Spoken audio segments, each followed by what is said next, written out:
એવી ગુજરાતી ન્યૂઝમાં આપનું સ્વાગત છે। હિંમતનગર આર્ટ્સ કોમર્સ કોલેજ ખાતે લગ્ન ગીત આસ્વાદ અને અવબોધ વિષય પર એક દિવસીય પરિસંવાદ યોજાયો। સાબરકાંઠા જિલ્લાની હિંમતનગર કેળવણી મંડળ સંચાલિત Shri S S. Mehta arts and M M. Patel commerce college ખાતે લગ્ન ગીત આસ્વાદન અને અવબોધ રાષ્ટ્રીય કક્ષાનો એક દિવસીય પરિસંવાદ કેળવણી મંડળ મંત્રી જીતેન્દ્રકુમાર પટેલની અધ્યક્ષતામાં યોજાયો હતો। આ કાર્યક્રમમાં ગુજરાતી સાહિત્યમાં લગ્ન ગીતોનું મહત્વ, તેના ઇતિહાસ, પરંપરા અને પ્રાગટ્ય અંગે સાહિત્યકારો દ્વારા ઉપસ્થિતોને અવબોધ કરવામાં આવ્યો હતો। આ પ્રસંગે આદિવાસી સંસ્કૃતિને ઉજાગર કરનાર જિલ્લાના પ્રખ્યાત શિક્ષક એવા ડોક્ટર ભગવાનદાસ પટેલ દ્વારા આદિવાસી લગ્ન ગીતો વિશે જાણકારી આપવામાં આવી હતી, જેમાં તેઓએ જણાવ્યું કે આદિવાસી લગ્ન ગીતો 3 પ્રકારમાં વહેંચાયેલા છે, જેમાં એક ગોઠિયા ગોઠણના ગીતો, જે આનંદના ગીતો હોય છે। ગોઠિયા ગોઠણના વેદના ગીતો વિશે જણાવતા તેમણે ઉમેર્યું કે આદિજાતિ વિસ્તારમાં લગ્ન પહેલા તેઓ એક સાથે રહે છે અને પ્રણય પાંગરે છે, પરંતુ કોઈ કારણોસર જો લગ્ન ન થાય તો આ લગ્નમાં આનંદ કરતા વેદના વધુ હોય, માટે આ ગીતો વેદના ગીતોમાં ફેરવાય છે। અને ત્રીજા ગીતો વિદાય ગીતો। આ વિસ્તારના લગ્ન ગીતોમાં આ વિસ્તારની સંસ્કૃતિ અને સભ્યતાનું વર્ણન થાય છે। લગ્ન પ્રસંગે મામાના ઘરેથી મામેરું આવે છે, આ સમયે ગવાતા ગીતો એટલે મામેરાના લગ્ન ગીતો। ડોક્ટર અમૃત પટેલે જણાવ્યું કે લગ્ન ગીતો અને મામેરાના ગીતો આમ તો એક સરખા જ છે, પરંતુ આ ગીતોમાં ભાઈ બહેનનો પ્રેમ વિશેષ રૂપે હોય છે। મોસાળને કેન્દ્રમાં રાખીને આ ગીતો ગવાતા હોય છે। લગ્નના દરેક પ્રસંગે અનુરૂપ ગીતો ગવાય છે, જેમ કે કંકોત્રી લખાય ત્યારે કંકોત્રીના ગીતો।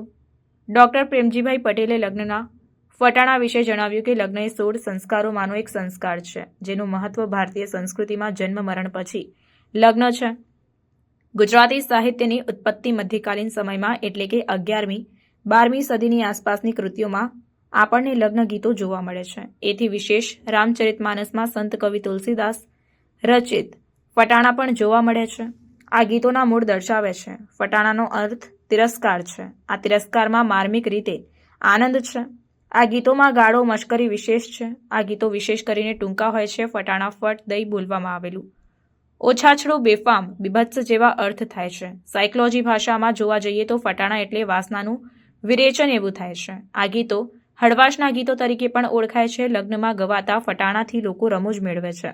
ફટાણામાં કેટલાક પ્રચલિત ફટાણા અમારી વરિયાળી, તમારું જીરું, રેલગાડી આવી રે, મુંબઈનો માલ લાવી જેવા ફટાણા છે। વધુમાં તેમણે ઉમેર્યું કે લગ્ન ગીતો આપણી સંસ્કૃતિનો અવિભાજ્ય અંગ છે, જે હવે ભૂલાઈ રહ્યો છે। પહેલાના સમયમાં 15 દિવસ પહેલાથી જ ગામની મહિલાઓ ભેગી થઈ રાત્રિના સમયે ગીતો ગાવાની શરૂઆત કરતી અને આનંદ ઉલ્લાસની ઉજવણી કરાતી।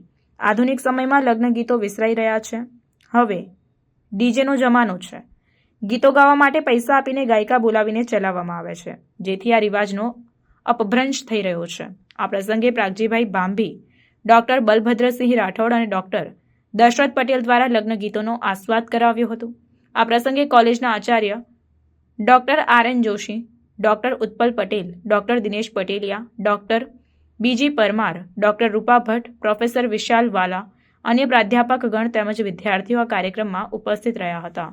બ્યુરો ચીફ આબિદ અલી ભૂરા, સાબરકાંઠા।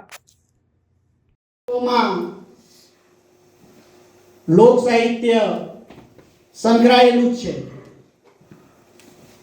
એમાં લગ્ન પ્રસંગે તો ઉમંગનો, ઉલ્લાસનો પ્રસંગ છે। એમાં માણસ રણજીભાઈ પટેલ, મુંબઈ યુનિવર્સિટીમાંથી પધારેલ ડોક્ટર દશરથભાઈ પટેલ લગ્ન ગીતનું મધુકરણથી આપણને રસપાન કરાવશે તેવા ડોક્ટર બલભદ્રસિંહ રાઠોડનું હું હૃદયપૂર્વક સ્વાગત કરું છું। અમારા રાષ્ટ્રીય સેમિનારમાં સંયોજક ડોક્ટર ઉત્પલભાઈ પટેલ તથા ગુજરાતી વિભાગ અને કાર્યકારી આચાર્ય શ્રી ડોક્ટર રાકેશભાઈ જોશીને અભિનંદન આપું છું। લગ્નમાં ગવાતા ગીતો વિશે આખા દિવસ દરમિયાન જે ચર્ચાઓ થશે અને તેનો લાભ તમે સૌને મળવાનો છે, તેથી આપ સૌને લાભાન્વિત થશો એની મને પૂરતી ખાતરી છે। આ પછી આખો દિવસ કાર્યક્રમની બધી બેઠકો સફળ રહે તેવી શુભેચ્છાઓ।